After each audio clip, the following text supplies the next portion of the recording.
Hello and welcome. This is AMECO Haber English Service and you're watching our daily updates. I'm Gaila Damu. Stay with us. Members of House of People's Representatives said the recent peace deal reached between the government of Ethiopia and TPLF demonstrates that Ethiopians can sit down and resolve their problems peacefully. Brown Work and our reports.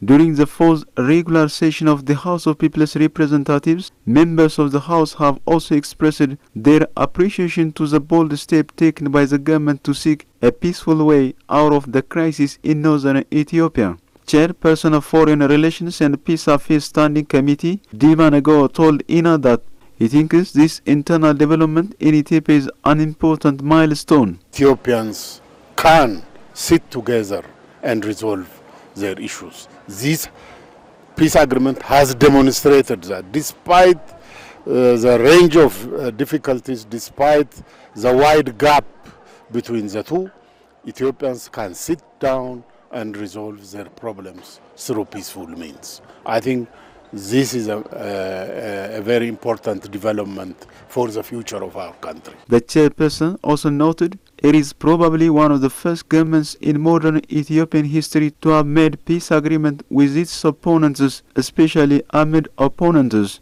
Dima added the current government must be commended for the bold step taken to seek a peaceful way out of the crisis in northern Ethiopia. According to him, the peace deal opens wide opportunities for resolving the various problems in Ethiopia. The chairperson further underscored, there is nothing that Africans cannot solve amongst themselves. Dima observed this was done in Africa and by African mediators, by African elder statesmen, and the principle that African problems must be resolved by Africans. Despite a lot of pressure from the various elements of the international community, especially the Western countries, he noted that this peace agreement was made under the auspices of the African Union. Another member of the House of People's Representatives, Dakaria Irkola, said, peace is the foundation of everything and everyone benefits from peace. And the agreement reached now is the same as the government's position in seeking peace under the Pan-Africanism concept and leadership. It is of great significance for Africans to come to an agreement as we are the ones affected by the war, Zakaria said, adding that all are the beneficiaries of peace. He underlined the most important thing is to be committed to implementing the peace agreement. There is commitment on the government side.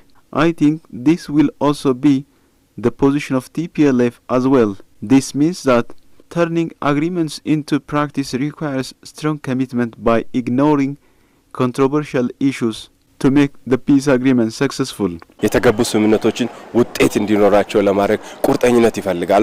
member of the parliament further noted, members of the House and all stakeholders need to support this deal and must safeguard peace. The House of People's Representative member, Ambassador Dina Mufti, said, the government has been expressing its commitment to find solution to conflict in the northern part of the country. He stressed that to make the peace deal reached in Pretoria, South Africa, successful and implemented properly, the support of members of the House and all Ethiopians is crucial.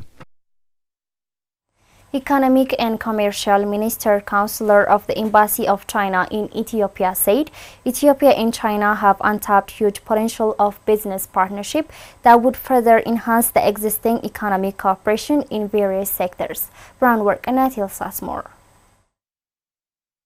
In an exclusive interview with Ethiopian News Agency, the Economic and Commercial Minister Counselor Yang Yuhang said the two nations have untapped economic potential which needs to be further expanded.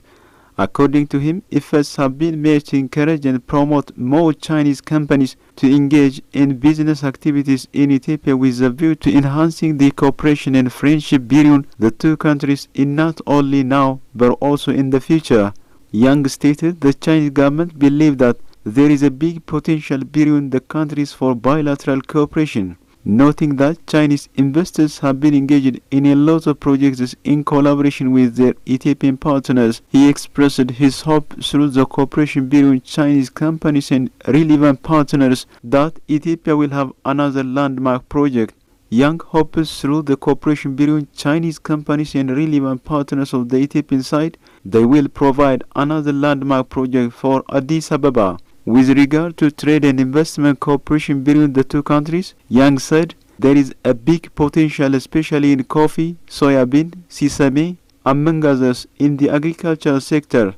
The Economic and Commercial Minister Consular revealed that these agricultural products of Ethiopia have big demand in Chinese market. He added that they are happy to work with partners to promote Ethiopian agricultural products export to Chinese market. He further called on Chinese investors to expand more investment in Ethiopia, especially in the energy, pharmaceutical and agricultural sectors. Yang elaborated that through these kinds of investment ties, the cooperation between the two countries will be more enhanced in contributing economical and social development for them. He stressed that the two developing countries with their big population have big potential for the economic cooperation. The Economic and Commercial Minister Councillor noted Ethiopia is a conducive destination for investment, especially for Chinese investors, and so far China is the biggest economic partner and the largest foreign direct investment resource for Ethiopia. Yang also said Ethiopia has a market advantage as the market is huge and the country is at the center of the African continent and conducive for foreign investors. The government of Ethiopia announced that it will privatize 40% of Ethio Telecom. Modom Luye has the story. Speaking to the media, Finance Minister Ahmed Shide said the government is now ready to engage with prospective bidders to partially privatize 40% of Ethio Telecom's share. He added the government reached the decision after careful consideration of the market condition and the very stable outlook in the country with the signing of the peace agreement to end hostilities in the northern parts of Ethiopia. After a careful consideration of the market conditions and a very stable outlook currently of the country, with the signing of the agreement to end hostilities in the northern part of Ethiopia, the government is now ready to engage with prospective bidders to partially privatize 40% of Ethio Telecom's share. According to him, the process is in line with the overall reform strategy of the government that focuses on introducing competition in the economic sector previously controlled by the government, with the successful liberalization process of the telecom sector, which saw the market entrance of the Safari.com and its partners. The partial privatization of Ethio Telecom is aimed at creating a competitive and diverse telecom sector to achieve the digital transformation plan of the country. Today, the government is reinstating the process with the launching of the expression of interest that will permit interested companies to express their interest. Recall that the government of Ethiopia issued a request for proposal to invite interested bidders for the partial privatization of Ethio Telecom in 2021. However, in March 2022, the government decided to postpone the partial privatization. The finance minister declared the government is reinstating the process with the launching of expression of interest that will permit interested companies to express their interest. The document related to expression of interest will be available in the website of the Ministry of Finance, and expression of interest will be open until December 19, 2022.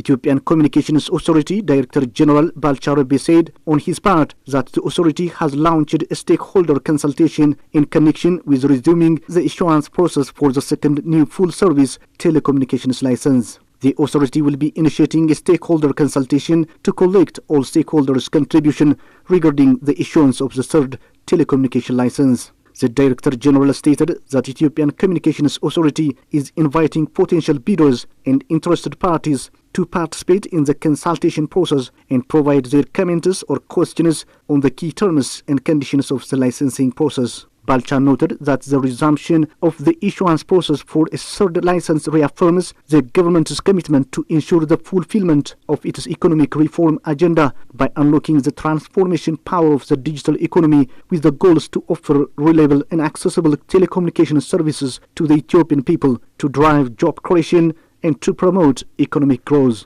Ethiopian Communications Authority believes that there will be 3 operators with licenses to deliver high-quality telecommunication services in a competitive sector in Ethiopia at the end of the licensing process. Japan is further strengthening its cooperative works in the Amhara region. Japan's ambassador to Ethiopia, Ito Takako, and other dignitaries visited various project sites funded by Japan's organizations in the Amhara region. The ambassador said that Japan will sustain its diplomatic strategy of investing on the people in Amhara region and Ethiopia at large. Modomuli presents the story. Ethiopia and Japan have enjoyed a long history of diplomatic relationship. Their strong bilateral cooperation dates back to the early 1930s. Currently, the Japanese government is applying and investing on the people diplomatic approach in Ethiopia, and particularly in the Amhara region. I believe that this project will help not only the Amhara region, but also people in Ethiopia in other regions and all over the world to improve sustainable development in arid lands. Science and technology play a crucial role in the development of sustainable economy.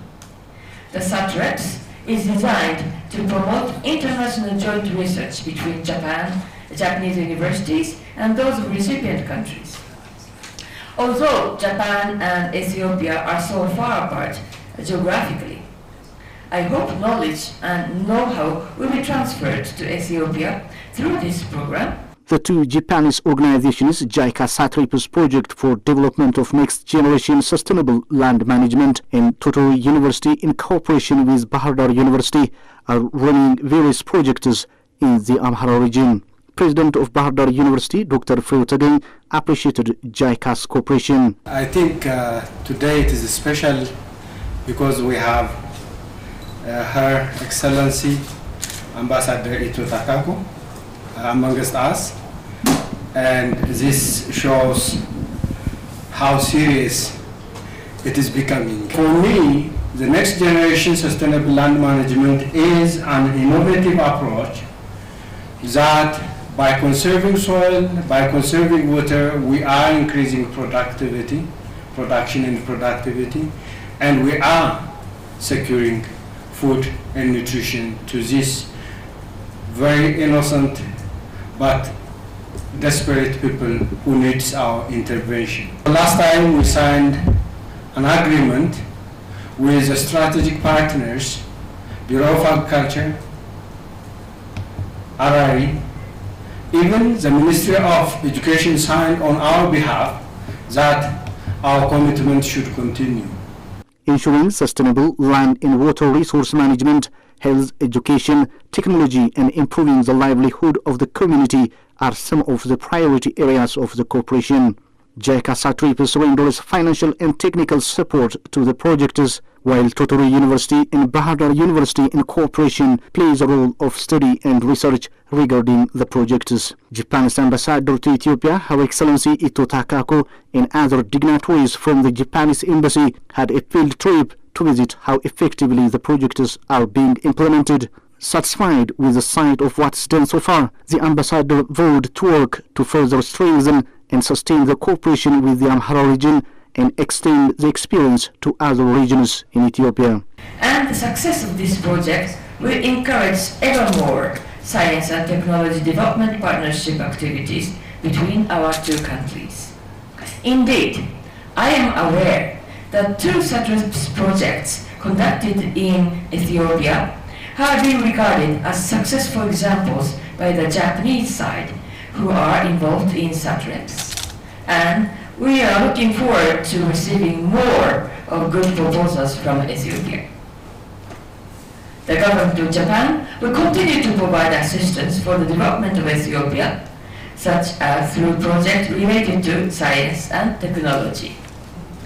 Lastly, I strongly hope that this project will become a symbol of the goodwill of the Japanese people and further deepen the friendship between the people of Japan and the people of Ethiopia, and help to develop research between Japanese and Ethiopian universities and other institutions. Animal and plant crossbreeding and technologies developed to help minimize soil erosion are among the project sites visited by the crew of dignitaries, including Ambassador Ito Takako. Members of the community who are beneficiaries from the projects witnessed their significance.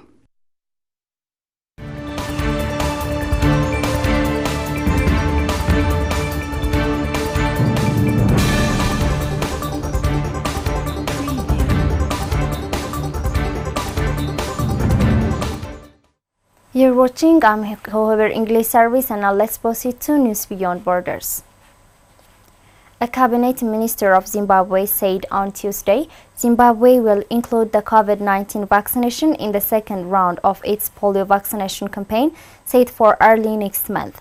Addressing a post-cabinet media briefing, Acting Minister of Information, Publicity and Broadcasting Services, Sake Zenza, said the COVID-19 vaccination would tackle the recent increase in new cases of 295 last week from 179 the week before. She said that hospital admissions had also increased to 26 last week from 13 reported the previous week.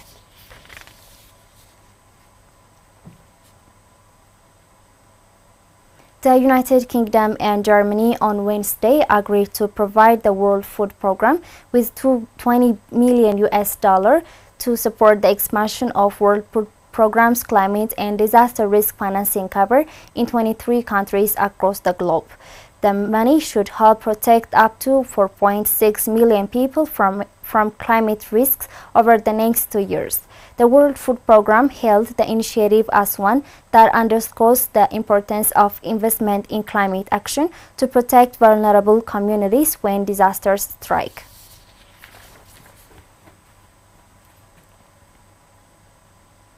Uganda has imposed a mandatory health declaration requirement for all passengers leaving or arriving at Entebbe Airport.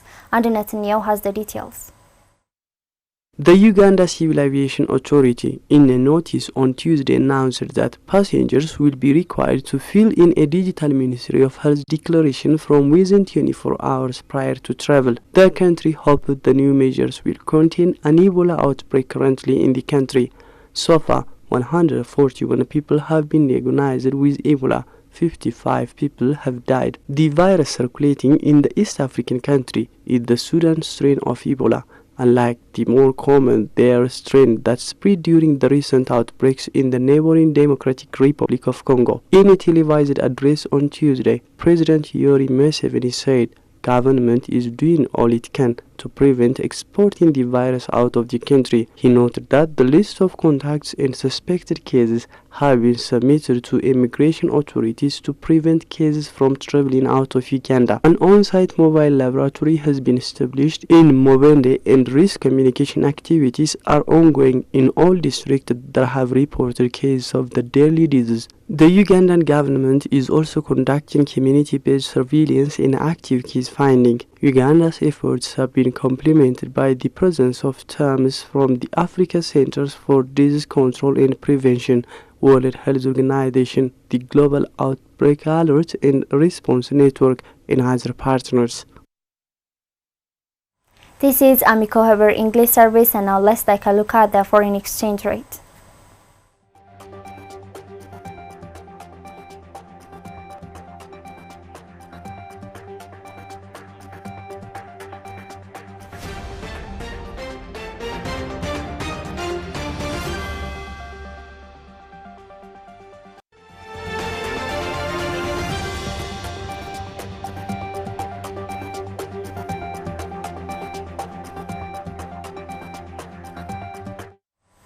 That's all the news we have for today. I'm Gaila Damu. Thanks for watching and stay tuned with the rest of our programs.